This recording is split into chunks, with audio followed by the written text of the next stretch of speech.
Olá! Durante nossa estadia na Terra, muitos são os problemas e dúvidas que nos acometem. O Espiritismo nos foi apresentado para auxiliar nos dilemas da vida e consolar aqueles que passam por dificuldades.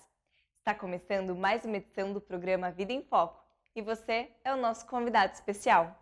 Fique conosco e acompanhe os assuntos de hoje.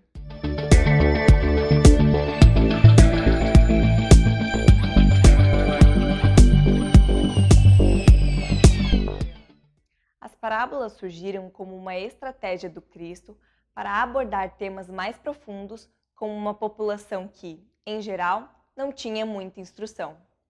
A parábola do filho pródigo carrega ensinamentos escondidos que, se não forem detalhadamente estudados, perdem-se.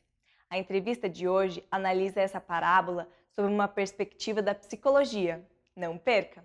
A Vida em Foco traz também curiosidades, crônica, o quadro Espiritismo Esclarece e, fechando o nosso encontro, mais reflexões sobre a doutrina espírita e os ensinamentos de Jesus. Acompanhe agora a crônica da semana. É muito comum ouvirmos, desde criança, a pergunta: o que você quer ser quando crescer? E nós crescemos nos fazendo a mesma pergunta, até que nos decidamos por qual profissão queremos seguir. Daí por diante, nossos esforços canalizam nossas melhores energias para a realização desse objetivo, que passa a ser, muitas vezes, o maior objetivo de nossas vidas. Depois da aquisição dos títulos, passamos a perseguir as nossas conquistas materiais. O carro, a casa, os móveis, tudo que garanta uma posição de sucesso na vida. Mas a doutrina espírita nos ensina que nada levaremos desse mundo, nada de material, nenhum dos diplomas, nenhum dos títulos. São as nossas conquistas intelectuais e as nossas aquisições morais as preciosas bagagens que carregaremos quando de nossa partida para a verdadeira vida.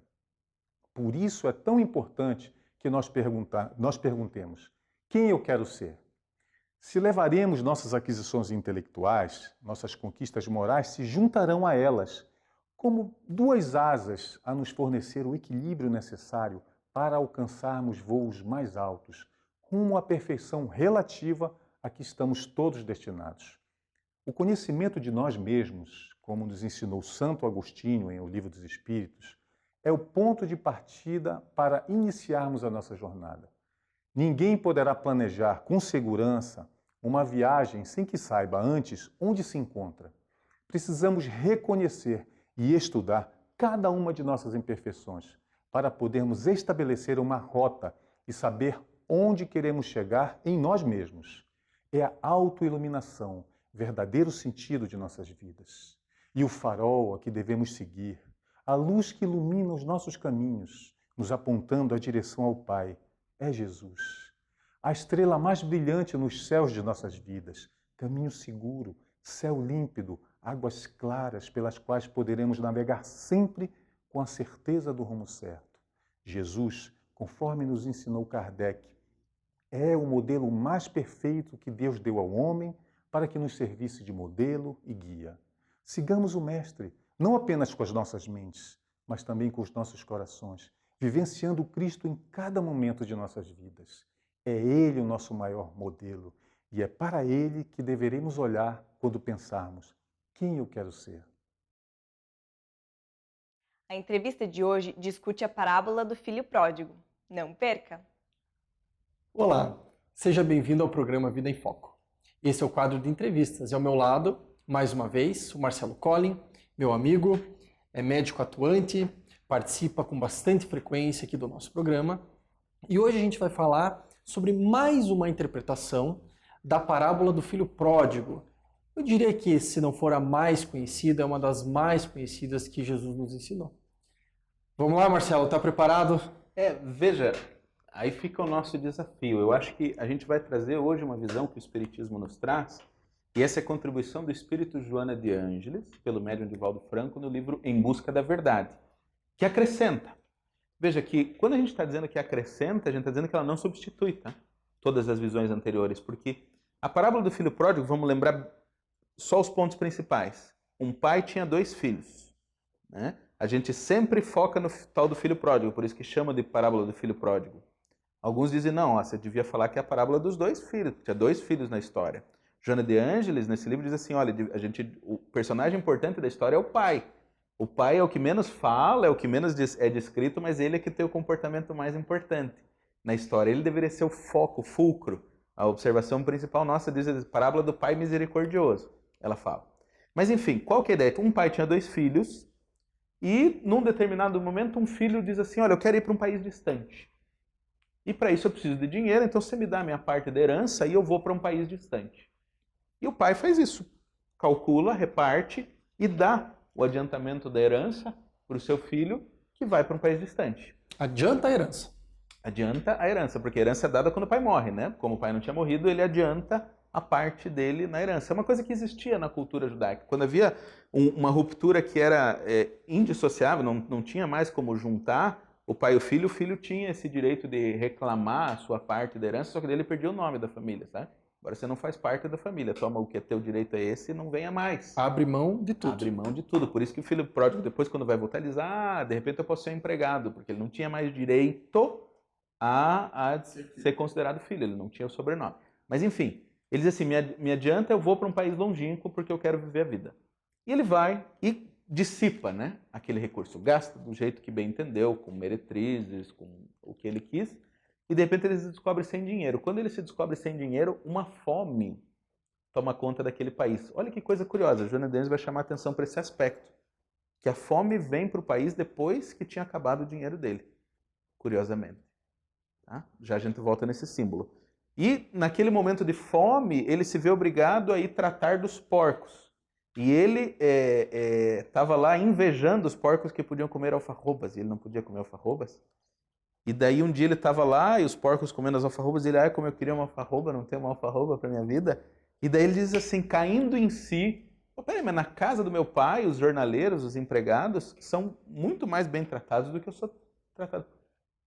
Levantar-me-ei, vou levantar a minha cabeça amanhã e vou voltar para a casa do meu pai. E vou dizer para ele que eu me arrependo. Que eu fiz foi errado, eu me arrependo, mas que eu quero ter um espacinho lá para poder trabalhar. Marcelo, eu só queria, desculpe te interromper, lembrar que, e acho que é interessante até para quem está nos assistindo, que os porcos significava talvez o que seria de mais humilhante naquela época você cuidar dos porcos, né? Então acho que isso traz o sentido assim de que realmente a coisa estava muito feia para ele, né? Sim. Ele foi ao baixo do baixo que tinha para aquela época. E daí ele volta, fala com o pai diz, venha, vista uma sandália, põe um anel, tragam roupas novas para ele e manda matar o tal do novilho cevado, aquele que estava sendo preparado para uma ocasião especial mesmo, o boizinho que era tratado com comidinha para ficar com a carne mais gostosa. E daí o outro irmão, vendo aquilo, se magoa, né? E daí ele vem pedir satisfação ao pai, mas ele faz o que quer agora e você não pode isso. Ele entra nessa.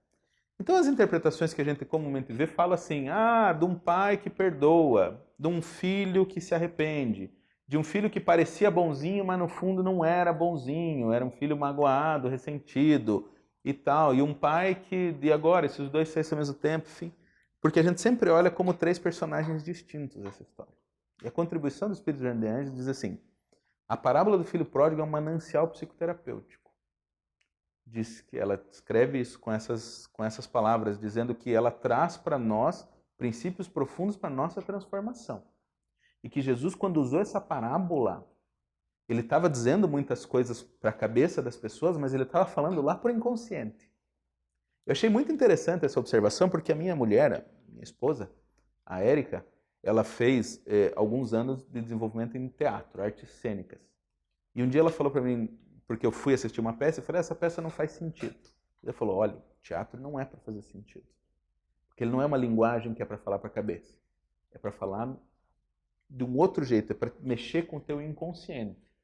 E, aliás, as artes, de uma maneira geral, não são para mexer com o nosso consciente.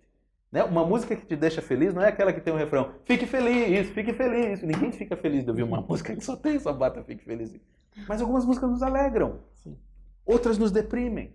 Umas nos animam, outras nos tranquilizam. Porque elas mexem lá no outro nível. E diz assim, Jesus sabia que a gente não ia conseguir captar tudo na nossa cabeça, mas estava falando que no nosso inconsciente ia mexer. E que ele queria passar uma mensagem, que ela vai, então, destrinchar. Que tem a ver com a teoria de Carl Gustav Jung, lá o médico suíço, né, que teve aquela história, discípulo direto do Sigmund Freud, e que desenvolveu um campo para o entendimento do ser humano. E ele diz ali que Jesus está falando da nossa parte junguiana, que basicamente tem um pai, que é o self, que é onde está a estrutura da nossa personalidade, é onde está toda a nossa potência, onde estão todas as virtudes que jazem latentes, muitas vezes, aquelas que a gente não desenvolveu, mas estão ali, dentro de nós. Nós somos completos, só não manifestamos, expressamos e energizamos algumas partes. Estão lá no self, de todo modo.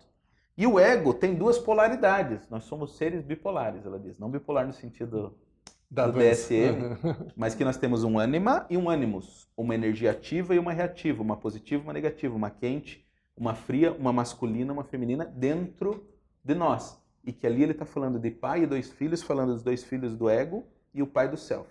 Então, ficou curioso? Muito curioso. Só um pouquinho e já retornamos. A Vida em Foco vai para uma rápida pausa e logo voltamos. Até já!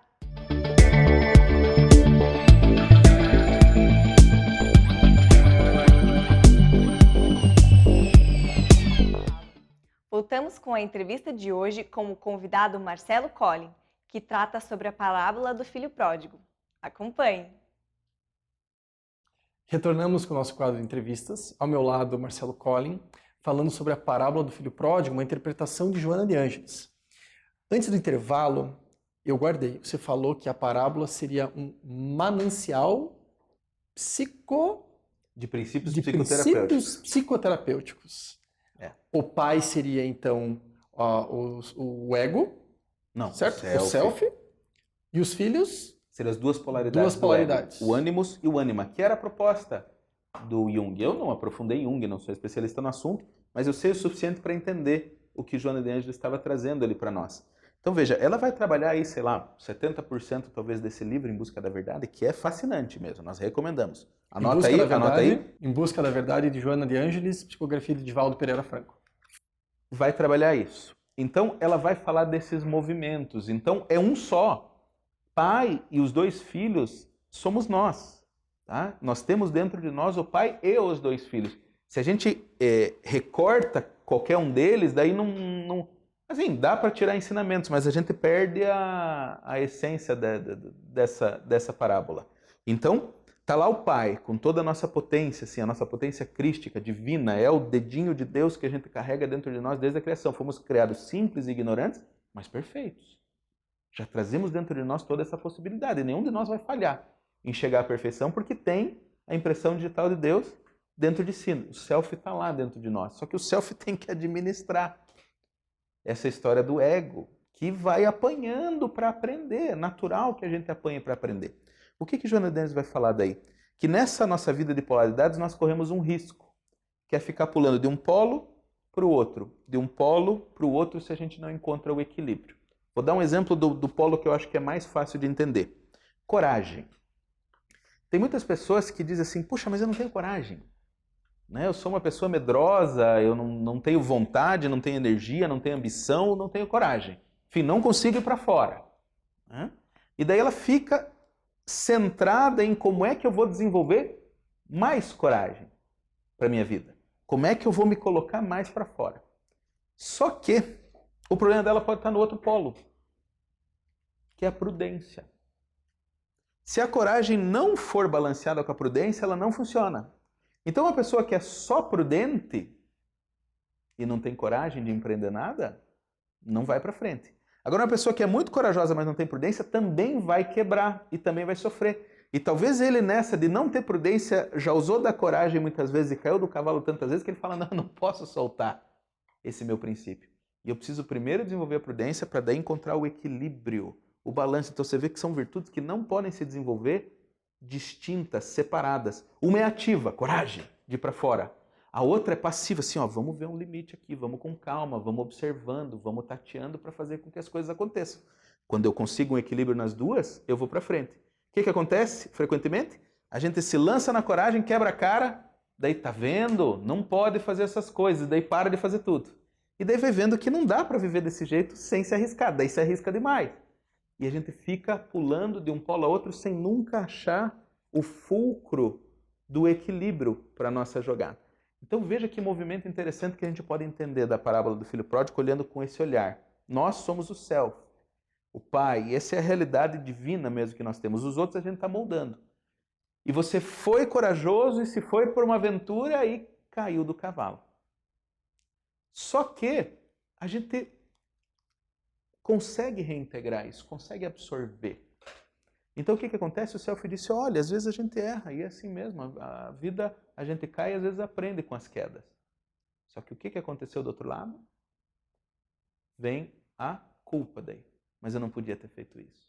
Então se eu paro de olhar como dois personagens diferentes, eu estou vendo um filho pródigo que foi, caiu do cavalo, percebeu que o que estava fazendo foi errado, né?